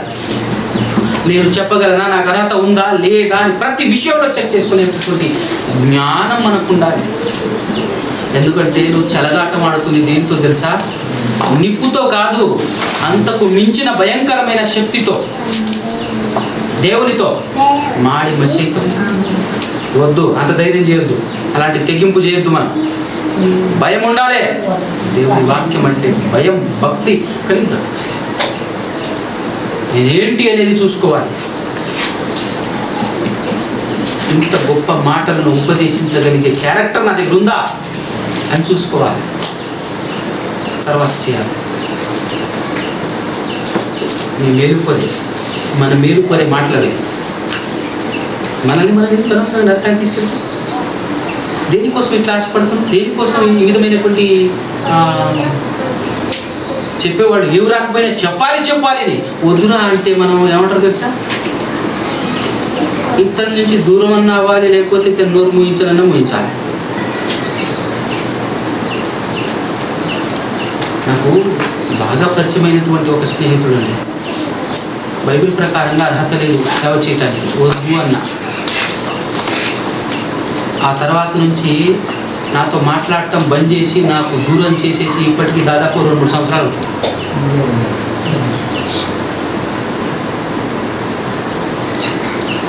నాతో మాట్లాడటం బంద్ చేశాడు కానీ దేవుని మాటలు ప్రకటించడం బంద్ చేయలే. బంద్ చేయాల్సింది అది, ఎందుకంటే అర్హత లేదు, బైబిల్ ప్రకారంగా అర్హత లేదు అనుకుంటే నడిపించవయ్యా మంచిది అన్న.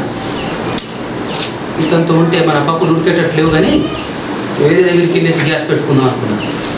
అక్కడ ఉడుకుతాయి పప్పులు, ఇప్పుడు ఉడకవు, మనమే ఉడకబెట్టుకున్నాం. ఇతని దగ్గర అయితే కష్టం అనుకున్నాం. నష్టం ఎవరికి? నాకా? నష్టం నాకాలి. క్రైస్తవ్యం అంటే ఏంటో అర్థం కావాలి. అందుకోసమే ఫైనల్గా దేవుడు ఏం చెప్పాడు క్రైస్తవ్యం గురించో, అసలు క్రైస్తవుల గురించి, పరిశుద్ధుల గురించి దేవుడు ఏం చెప్పాడో ఆ మాటలు నేను ముగిస్తాను. దేవుడు ఏమన్నాడు? ప్రకటన గ్రంథం 13వ అధ్యాయం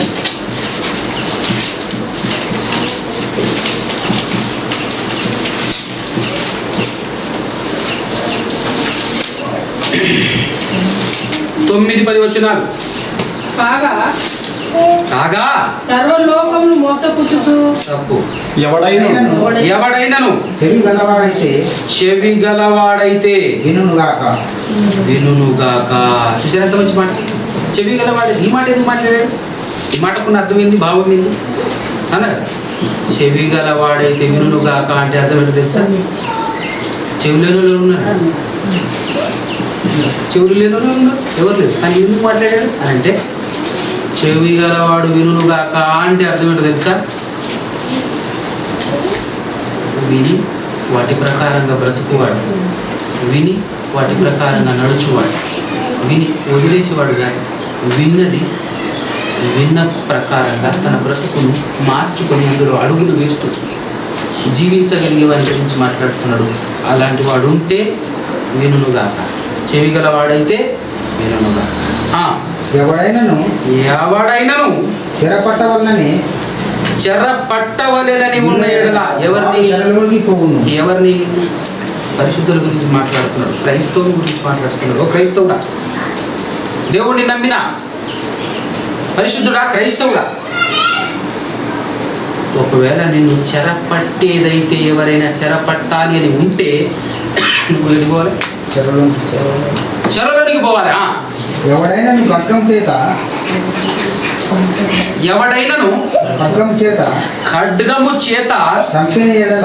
చంపిన ఎడల ఎవరిని చంపిన ఎడల? క్రైస్తవుని చంపిన ఎడల వాడు ఖడ్గం చేత చంపబడవాలని. పోనీ దేవుడు మాట్లాడుతున్నాడు. నేను రాను,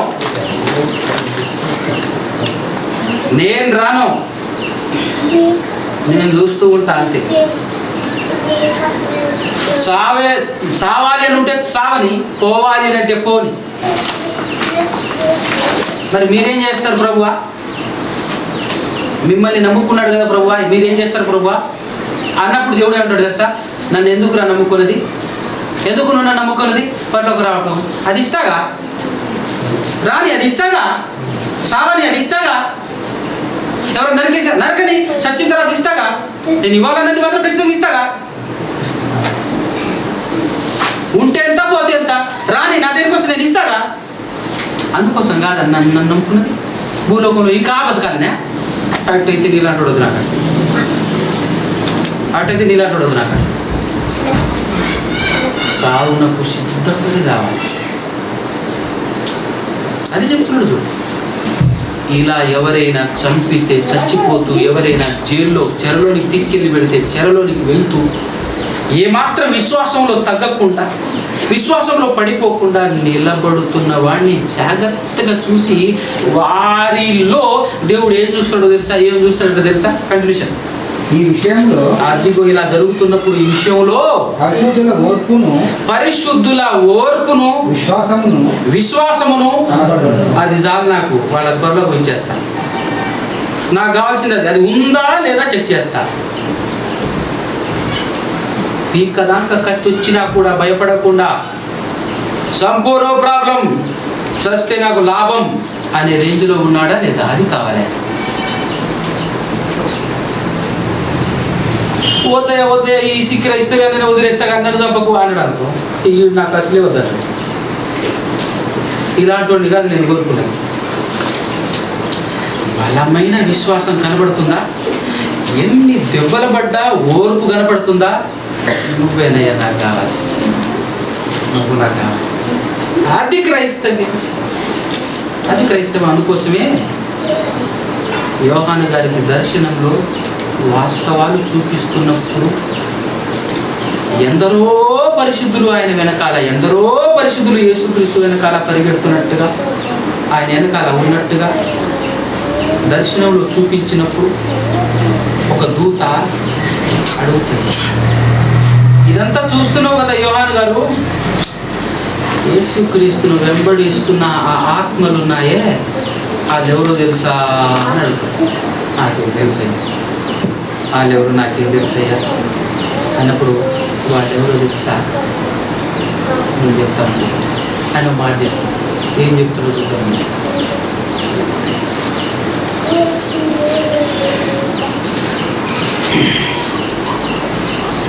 7వ అధ్యాయం ప్రకటన గ్రంథం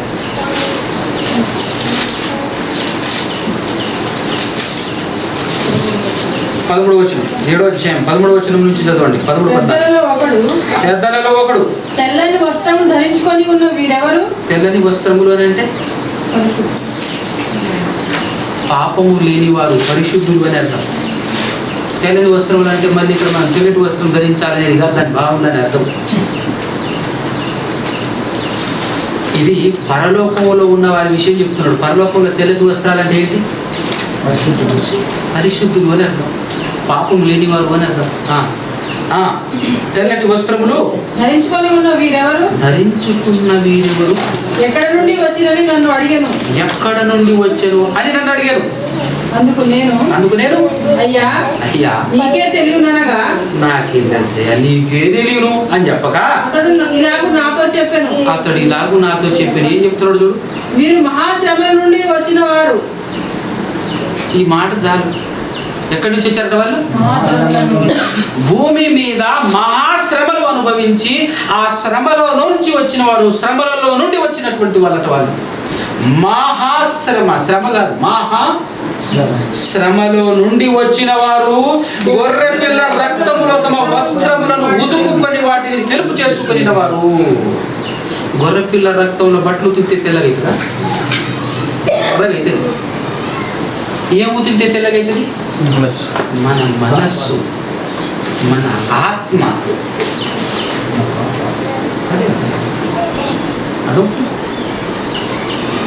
పరలోకం వెళ్ళిన వాళ్ళు, పరలోకంలో కనపడుతున్నటువంటి వాళ్ళు ఎలాంటి వాళ్ళట? వాళ్ళు యేసుక్రీస్తు వెనకాల ఉన్నారు. వీళ్ళందరూ ఎవరయ్యా అంటే వాళ్ళు మామూలు కాదు. అందుకోసమే మొదటి శతాబ్దంలో ఉన్న నిజమైన ఒరిజినల్ అసలు సిసరైన క్రైస్తవ్యంలో ఉన్న క్రైస్తవులు హింసలు పడ్డారు, బాధలు పడ్డారు. డబ్బు కోసం కానీ, ఇల్లు కోసం కానీ, ఒళ్ళు కోసం కానీ, జీవితం కోసం కానీ ఏమాత్రం ఆలోచించకుండా ఊరిని, ఉన్న కుటుంబాన్ని వదిలేసి ప్రాణాలకి తెగించి తిండి కోసం పట్టించుకోకుండా తిరుగుతూ సువార్త ప్రచారం చేసిన గనులను. అది క్రైస్తవ్యం, ఇది కాదు. అది క్రైస్తవ్యం, ఇది కాదు. ఆ క్రైస్తవ్యంలా మనం ఉండాలని ప్రయాసపడాలి నేర్చుకున్న తర్వాత. లేకపోతే లేదు నీకు ప్రయోజనం, లేకపోతే లేదు నీకు ప్రయోజనం. అయ్యా ప్రభువా, భూలోకములో ఉన్నప్పుడు నీ నామములో దయ్యాలు ఎలగొట్టాను, అది చేశాను, ఇది చేశాను అని చెప్పేసి మాట్లాడితే ఎవడరా నువ్వు అంటాడట యేసు ప్రభు. ఎవడరా నువ్వు అంటాడట.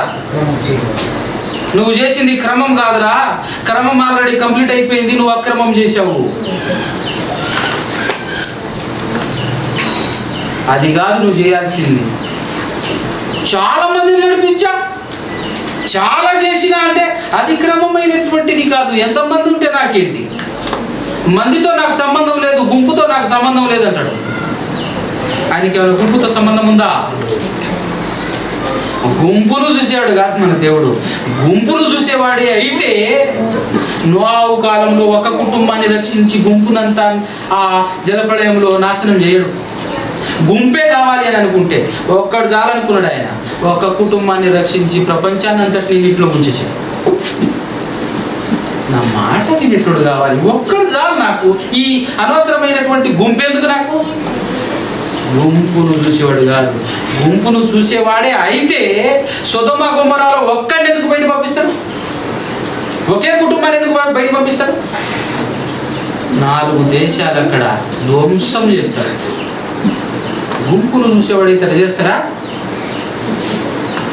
గుంపును చూసేవాడే అయితే 6,03,550 మంది బయలుదేరితే ఇజ్రాయేలీలు మన కనాను చేరటానికి, మన ఐగుప్తు దేశం నుంచి కనాను చేరటానికి 2 చేరతారు. వాళ్ళందరూ మళ్ళీ దేవుని సంబంధులే, దేవుని నమ్ముకున్నాం, మా దేవుడు గొప్పోడని చెప్పుకొని తిరుగుతున్నటువంటి వాళ్ళే. ఏంటయ్యా, మిమ్మల్ని నమ్మే కదా సముద్రం దాటారు, మిమ్మల్ని నమ్మే కదా ఆడి నుంచి వచ్చారు, మిమ్మల్ని మొరపెడితేనే కదా మీరు రక్షించారు. రక్షించిన బాగానే ఉంది, తర్వాత సరైన మార్గంలో నడిస్తే బాగుండే. సరైన మార్గంలో లేరు కనుకనే చంపేసిన. ఒక్కడు కూడా చేరడానికి వీల్లేదు కనాను దేశానికి అనుకున్నాడు. అందరినీ ఆ అడవిలోనే దోషం చేశాడు. ఈరోజు మన బతుకులు కూడా కట్టాము, మన బతుకులు కూడా కట్టాము. చెక్ చేసుకున్నావా ఎప్పుడైనా? నా విశ్వాసం కరెక్టేనా అని ఎప్పుడు చెక్ చేసుకున్నావా? నేను తీసుకున్న బాప్తిసం కరెక్టేనా అని ఎప్పుడు చేసుకున్నావా? నేను విశ్వసిస్తున్న విశ్వాసంలో నిరీక్షణ అనేది ఉందా లేదా? ఉందా నిరీక్షణ? ఆ నిరీక్షణను తగ్గట్టు నా జీవితం ఉందా అని ఎప్పుడైనా ఆలోచించాను? నిరీక్షణ అంటే ఏంటో ఏమో ఎవరు తెలియదు, విశ్వాసం ఏవో, విశ్వాసం అంటే ఏంటో ఏమో తెలియదు. కానీ నువ్వు ఎవరు రాంటి విశ్వాసి అంట. విశ్వాసం అంటే ఏంటో తెలియదు. ఏం చేద్దామని ఆ నలుగురి ముందు నేను సేవకుడని కనపడాలని చూస్తున్నాను. నలుగురు ముందు నేను పాస్టర్, నేను నలుగురు ముందు నేను విశ్వాసిని, చర్చికి వెళ్ళే వాళ్ళని కనపడాలని చూస్తున్నాను. కనపడు. నీ మనసును నువ్వు తృప్తిపరుచుకుంటున్నావు అంతే, ఏం లేదు అంతకుమించి. నిన్ను నువ్వు తృప్తిపరుచుకుంటున్నావు, నరకానికి పోతావు. చివరికి నరకానికి. ఒకరికి చక్కగా కనపడతాడంట మార్గం, సరైన మార్గంగానే కనపడుతుందంట. చివరికి అది ఎక్కడికి తీసుకెళ్తుందట? నరకానికి తీసుకెళ్తాడు. అట్టనే ఉంది. అడుగు టు అడుగు, ఇంచు టు ఇంచు, ప్రతి మాట టు మాట, ప్రతి మాటను మనం ఎంతో జాగ్రత్తగా పరిశీలన చేస్తేనే సత్యం మనకు అర్థమవుతుంది.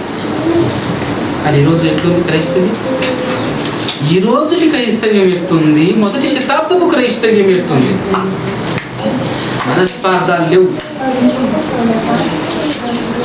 ఏకాత్మతో, ఏక అభిప్రాయముతో, ఏకాత్మ కలిగి, ఏక ప్రేమ కలిగి ప్రతి ఒక్కరూ మనది మనది అనుకొని చర స్థిరాస్తులను సైతము అమ్మి వాటన్నింటినీ సమానముగా పంచుకొని ఎవరికి ఏ కొదువ లేకుండా పద అందరం కలిసి ముందడుగు వేద్దాం సువార్త పనులు అని చెప్పేసి అడిగేసినటువంటి కాలం అది. క్రైస్తవ్యం అంటే అది.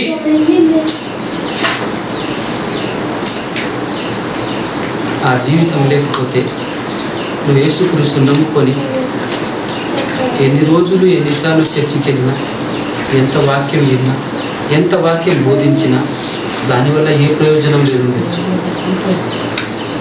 ఒకవేళ యేసుక్రీస్తు చెప్పొద్దు అని చెప్పిన దాన్ని ఏమైనా చెప్తున్నావా, ప్రచారం చేస్తున్నావా? పోతూ ఉన్నారు కానీ జాగ్రత్త. నేనుగా చెప్తుంది ఖండితముగా ఆజ్ఞాపిస్తున్నాడు. ఆయన ఆజ్ఞని ధిక్కరించి ఏమాత్రం లెక్క చేయకుండా నువ్వు వెళ్ళేసి అదే చెప్తున్నావు అంటే యేసుక్రీస్తు అంటే లెక్క ఉందా నీకు? అసలు యేసుక్రీస్తు అంటే భయం ఉందా? అది లెక్క ఉందా నీకు? అసలు ఆయన లెక్క పెడుతున్నావా? ఏం చేయటానికి వచ్చాడు, ఏం చేస్తున్నాడు, ఏం చేశాడు, ఎందుకు చేశాడు, ఏం చెప్పాడు, ఏమి మనసులో లేదు. ఈరోజు క్రైస్తవం చూస్తే బాధ, కన్నీళ్ళు, ఇబ్బంది చూస్తే ఎట్లా అనిపిస్తుంది? బాధ. మళ్ళీ ఏమంటే మన మనసుకు ఆనందకరమైన మాటలే చెప్పాలి. గద్దిస్తే వద్దు, కుదరదు, నేనుండా అసలు అంటే ఉండకు, పోతావు. పోతే ఎవరికంట నష్టం? నాకా?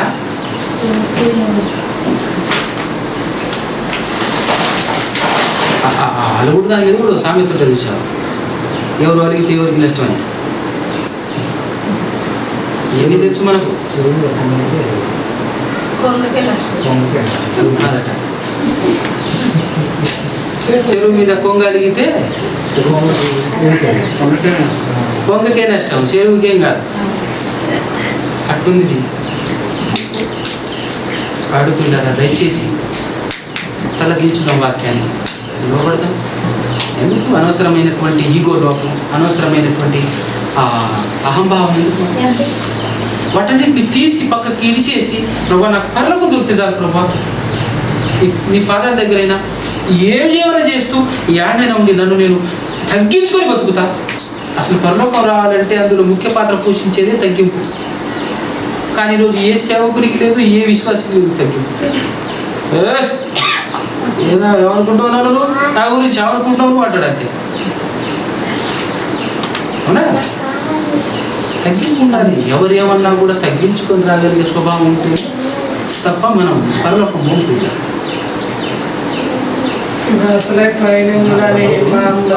కాబట్టి ఒక్క నిమిషం ఉండండి. డౌట్లు ఏమైనా ఉంటే అయిపోయిన తర్వాత మనం మాట్లాడుకుందాం, సరేనా? అయిపోయిన తర్వాత మాట్లాడుకుందాం. మొత్తానికైతే ఈరోజు మనకు అర్థమైనటువంటి విషయం ఏంటి?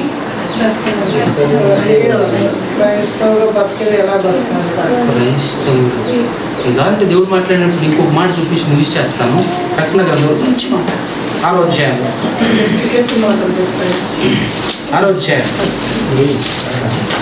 ప్రకటన 6వ అధ్యాయం 9 నుంచి 11 వచ్చిన చదవాలి. ఆయన 5వ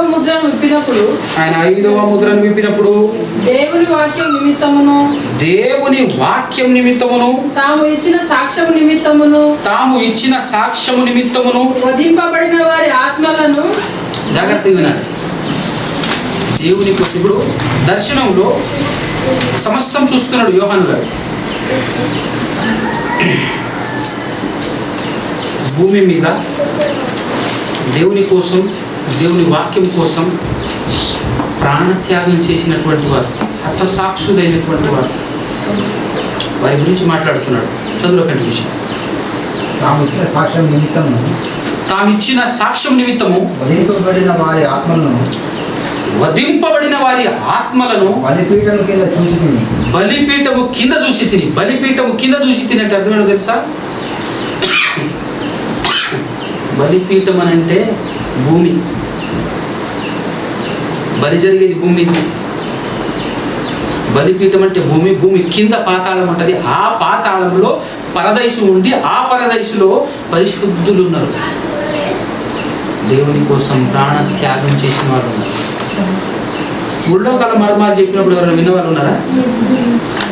అందులో పాతాళం ఎక్కడుంది, పరలోకం ఎక్కడుంది, పరదైసు ఎక్కడుంది, ఎత్తన పెట్టబడే ప్లేస్ ఎక్కడుంది, పరలోకానికి ఎంతమంది వెళ్ళారు, ఏంటి ఆ సంగతులన్నీ అందులో తెలుపుతాయి ఆ పాఠం. కాబట్టి బలిపీఠం కింద చూసి తిని వారట దేవునికి మొరపెడుతున్నారు. ఏమని? నాదా సత్యస్వరూపి పరిశుద్ధుడా,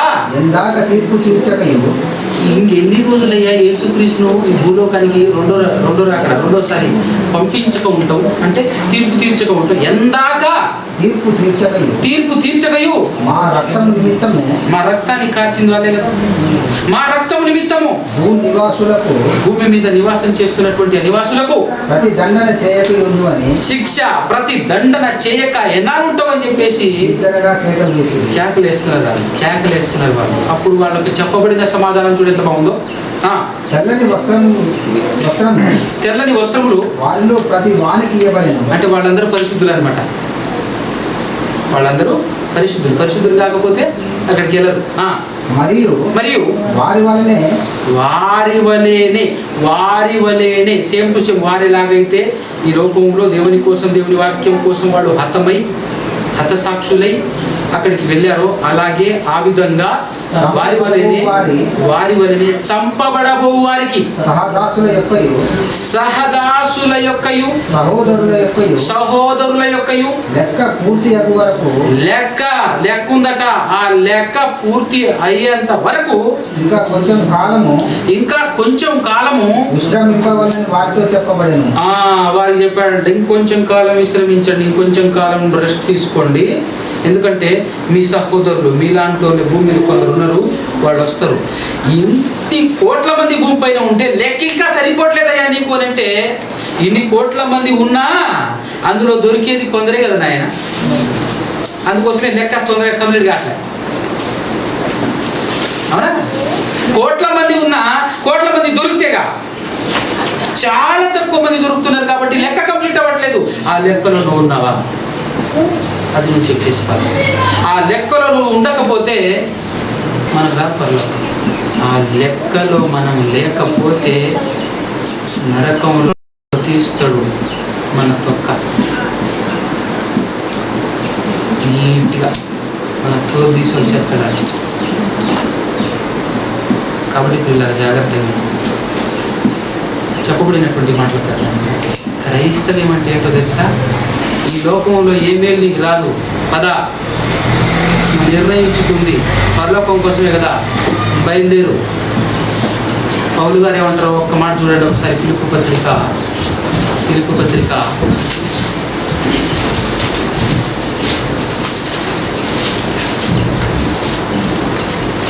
3వ అధ్యాయం 7వ వచనం చూడండి.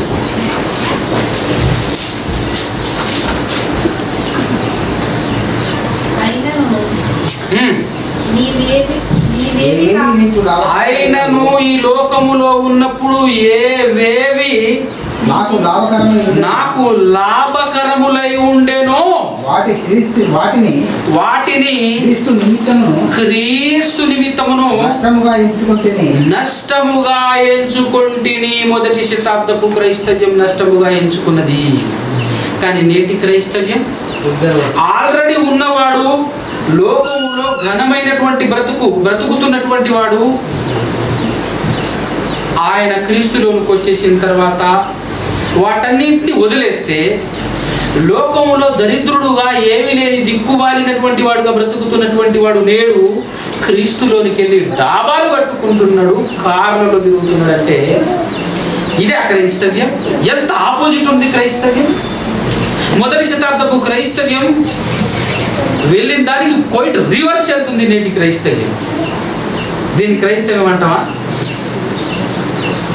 ఇంకో మాట ఏమన్నాడు చూడు. నిశ్చయముగా ఖచ్చితముగా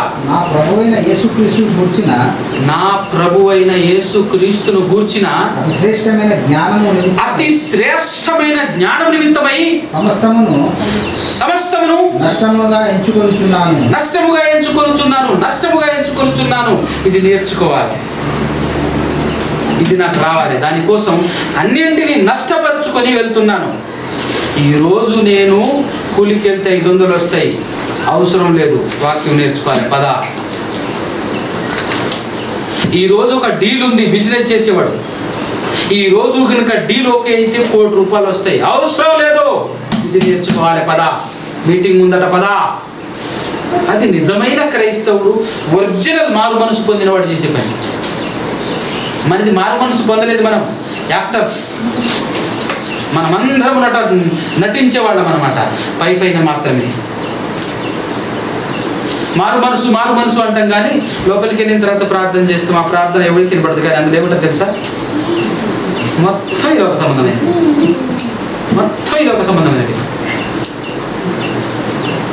అవేమైనా జరగలేదనుకో, నేను చర్చికి రానయ్యా, నేను రాను. ఎందుకు రావమ్మా? ఏమి చేశాడు దేవుడు?